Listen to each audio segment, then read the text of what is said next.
11 ta' Settembru, San Juan Gabriel Perboire, saċerdot missjonarju u martri, għex bejn l-1803 u l-1840. Giovanni Gabriel twilet f'Raħal Ċkejken ġewwa Franza, fi ħdan familja nisranija tas-sew. Kienu 8 aħwa b'kollox, li 5 minnhom daħlu fil-kongregazzjoni ta' San Vincenz de Paul. Kien tant attent fl-istudju u tant magħruf għal tjubitu li kiseb it-titlu ta' Qaddis Ċkejken. Meta kellu 15-il sena, sema priedka u tnislet fih xewqa li jsir missjonarju. Huwa ingħaqad mal-Vinċenzjani fil-miliet tas-sena 1818. Kien ordnat saċerdot f'Pariġi fl-1825. Huwa għadda l-ewwel 12-il sena wara l-ordinazzjoni tiegħu bħala għalliem, rettur ta' seminarju u assistent majjistru tan-novizzi, waqt li sikwiet kien jitlob li jintbagħat fiċ-Ċina. Fl-aħħar qata' xewqtu u telaq minn Franza għal Macau fil-21 ta' Marzu 1835. Għal 4 snin ħadem kemm felaħ u kellu suċċessi tajbin fil-provinċji ta' Honan u ta' Hepo. Mbagħad l-imperatur ħareġ l-editt ta' persekuzzjoni kontra l-insara. Wara li kien ilu jaħdem hemm 4 snin, Padre Perboire kien bħal Ġesu ittradut għal ftit flus minn wieħed mill-insara ġodda tiegħu u moti fidejn l-awtoritajiet. Għal sena sħiħa Juan Gabriel sofra torturi tal-biża' magħluq ġewwa ċella kollantina għax irrifjuta li jaffeċ salib taħt saqajh jew li jittradixxi lil sħabu. Stampawlu fuq wiċċu 4 karattri Ċiniżi li jfissru għalliem ta' reliġjon falsa. U kien ikkundannat għat-talliq fuq salib flimkien ma' 5 kriminali. Ftit qabel qatluh irnexxielu għal ftit mumenti jinżel arkubtejh jitlob u minn taħt l-ilsien lissen missier fidejk nerħi ruħi. U hekk fost batijiet ħorox sal-aħħar rattruħu lil mulej. Kien il-jum tal-ġimgħa 11 ta' Settembru tas-sena 1840. Sentejn biss wara mewtu Papa Grigor 16 iffirma id-digriet għall-introduzzjoni tal-beatifikazzjoni tiegħu. Il-jum 13 niżlu mal-beati fis-sena 1889 u Papa Pawlu u Giovanni Pawlu II niżlu fil-lista tal-qaddisin fit-2 ta' Ġunju tas-sena 1996.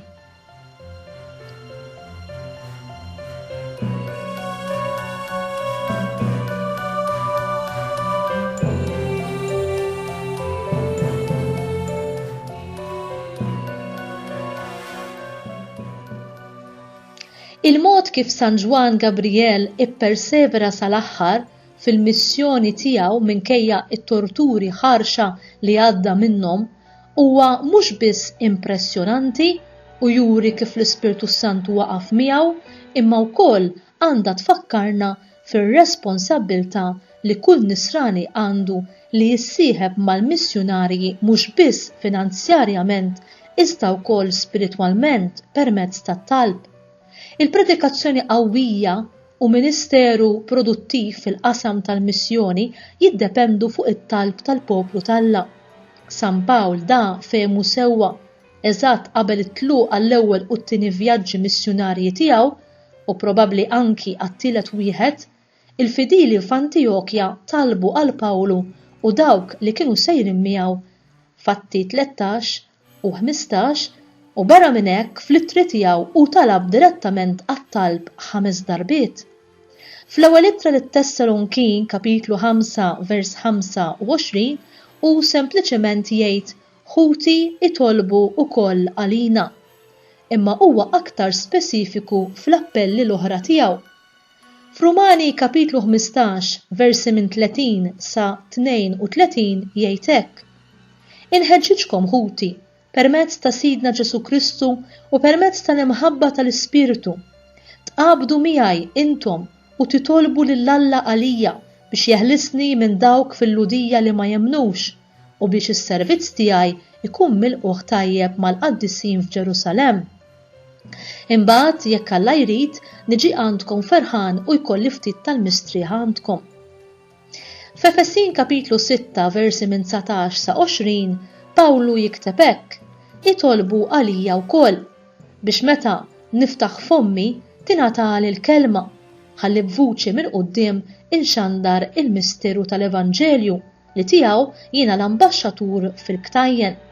Jalla jien u nxandar inkun nista' nitkellem b'wiċċi minn quddiem kif għandi nagħmel. Kolossin kapitlu 4 versi minn 3 sa 4 jikteb hekk: itolbu wkoll għalina biex Alla jiftħilna l-bieb għall-kelma u nxandru il-misteru ta' Kristu li minħabba fih jien marbut bil-ktajjen. Itolbu ħalli jiena nxandru u nitkellem fuqu kif għandi nitkellem. Fit-tieni ittra lit-Tessalonkin kapitlu 3 versi minn 1 sa 2 insibu jgħid hekk: mill-bqija ħuti itolbu għalina biex il-kelma tal-mulej tiġri l-ġirja tagħha u tkun milquha bil-ġieħ bħal ma ġara fostkom. Itolbu biex inkunu meħlusa minn nies ħżiena u bla liġi għax mhux kulħadd għandu l-fidi. Il-piż kbir tal-missjonarju hu li jġib l-Evanġelju lin-nies li ma jemnux biex jarhom konvertiti u mbagħad biex jgħinhom jibdew knejjes u komunitajiet ġodda. Alla isalva lil midinbin permezz tax-xandir tal-Evanġelju, iżda hu ma jsalvhomx mingħajr it-talb ta' dawk li jemnu. Infatti, il-Knisja għamlet lil Santa Tereżina tal-Iżjed, soru tal-Klawsura, patruna tal-missjonari, għaliex minkejja li qatt ma ħarġet mill-monasteru hija għamlet bħala s-sejħa tagħha li titlob u toffri dbatijiet għal bżonnijiet tal-missjonari. James Fraser, missjonarju taċ-ċittadini ta' Lizu fiċ-Ċina, kiteb lil sħabu li kienu qed jitolbu għalih minn djarhom f'pajjiżu. Nemmen li hu biss fl-aħħar jum li jkun magħruf kemm saret ħidma missjonarja bl-għajnuna tat-talb ta' min baqa' f'daru. Għandna inħossu l-urġenza ta' din ir-responsabbiltà li nitolbu għall-missjonarji. Nitolbu għalihom biex Alla jiftħilhom il-bibien meħtieġa. Ħafna missjonarji jaħdmu f'pajjiżi li huma diffiċli biex jaċċettawhom jew foqsma li huma reżistenti għall-Evanġelju. Iżda l-bibien miftuħa jinkludu aktar milli sempliċement aċċess għan-nazzjonijiet u l-gruppi ta' nies. Il-qlub tal-individwi jeħtieġu wkoll li jkunu miftuħa u riċettivi għall-verità ta' Alla. Nitolbu għalihom biex l-Ispirtu tal-Alla jqawwihom. Il-missjonarji huma nies bħalna li jibżgħu mill-ġuħ, mill-luġieħ, jibżgħu li jiġu rrifjutati. Meta jaffaċċaw l-oppożizzjoni jeħtieġu l-qawwa ta' Alla biex tgħinhom jibqgħu sodi. Nitolbu għalihom biex il-kelma ta' Alla tinxteret. L-ostakoli għandhom jitneħħew biex il-kelma ta' Alla tkun tista' tinfirex malajr u b'mod ħieles u l-missjonarji jeħtieġu s-saħħa biex ikomplu quddiem l-oppożizzjoni jew id-diffikultajiet. Hekk kif Aron u Hur appoġġjaw dirgħin Mosè fil-battalja kontra l-Amalekiti, aħna nistgħu insaħħu l-armi tal-missjonarji billi nappoġġjawhom permezz tat-talb tagħna. Nitolbu għalihom ukoll biex il-mulej jipproteġihom. F'xi pajjiżi il-missjonarji jistgħu jkunu esposti għal possibilità ta' periklu u ħsara personali. L-oppożizzjoni għall-Evanġelju tista' tinkludi mibeda u vjolenza. Nitolbu għalihom ukoll biex il-ministeru tagħhom ikun effettiv. Huwa importanti li wieħed jintelaq u jafda falla għall-aspetti kollha tal-ministeru speċjalment fi żminijiet ta' diffikultà kbira sabiex l-isforzi jipproduċu frott u fl-aħħar mill-aħħar jinġabar il-ħsad. Nitolbu għalihom ukoll biex jivvjaġġaw bla diffikultà. Ħafna missjonarji jivvjaġġaw ta' spiss, kemm nazzjonalment kif ukoll internazzjonalment. Il-modi tat-trasportazzjoni tagħhom jistgħu jvarjaw minn ajruplani għal xarabanks għal kenuri u muturi u kull ma jkollhom jgħaddu minnu sakemm jaslu fid-destinazzjoni. Nitolbu għalihom ukoll biex ikollhom momenti ta' mistrieħ. Il-missjonarji jgħaddu mill-istess tensjonijiet li kull wieħed waħda minna naffaċċjaw fil-ħajja, bħal piżijiet ta' ħafna xogħol f'daqqa, konflitti fir-relazzjoni mal-oħrajn u inċertezzi finanzjarji. Spiss madankollu il-missjonarju jitħabat ma' dawn il-kwistjonijiet waħdu mingħajr l-għajnuna, is-sapport u l-appoġġ ta' insara oħra. Li tgħix u taħdem f'kulturi differenti iżid l-element addizzjonali li jista' jkun ta' sfida għalihom kemm emozzjonalment kif ukoll spiritwalment u kif ukoll fiżikament. Ejjew ma ninsewhomx għax ħafna drabi huma jħossuhom iżolati u bħal abbandonati f'nofs is-slaleb diffiċli li jkollhom jaffaċċjaw kuljum. Meta James Fraser talab li jitolbu għalih ħalli jipperseveraw fit-talb għal bżonnijiet tal-ministeru tiegħu, esprima dak li kull missjonarju jemmen, xogħol missjonarju solidu u dejjemi isir fuq l-irkubtejn. U għal dawk li forsi l-mulej qed jagħtihom sejħa speċjali li jmorru fiżikament fl-artijiet tal-missjoni, teżisti laqda volontira lajċi missjonarji li jinsabu l-uffiċċju tal-missjoni 7 Triq il-Merkanti Valletta. Laqda imbdiet fis-27 ta' Frar tal-1985 biex iħeġġu, iħejju u jgħinu lin-nies għal ħidmiet f'artijiet tal-missjoni.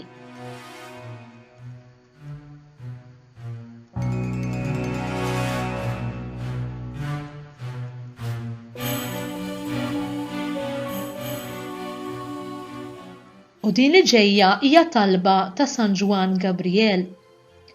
O Salvatur Divin tiegħi, ittrasformani fik innifsek, ħajkunu idejja idejn Ġesu. Għatini li kull fakultà ta' ġismi isservi biss għal glorja tiegħek. Fuq kollox, ittrasforma l-ruħi u s-setat kollha tagħha sakemm il-memorja, ir-rieda u l-affezzjoni tiegħi ikunu il-memorja, ir-rieda u l-affezzjoni ta' Ġesu. Nitolbok teqret fija dak kollu li mhux ġej minnek. Għatini li ngħix biss fik, minnek u għalik. Ħalli mbagħad inkun nista' verament ngħid ma' San Pawl qed ngħix mhux iżjed jien imma Kristu jgħix fija. Amen.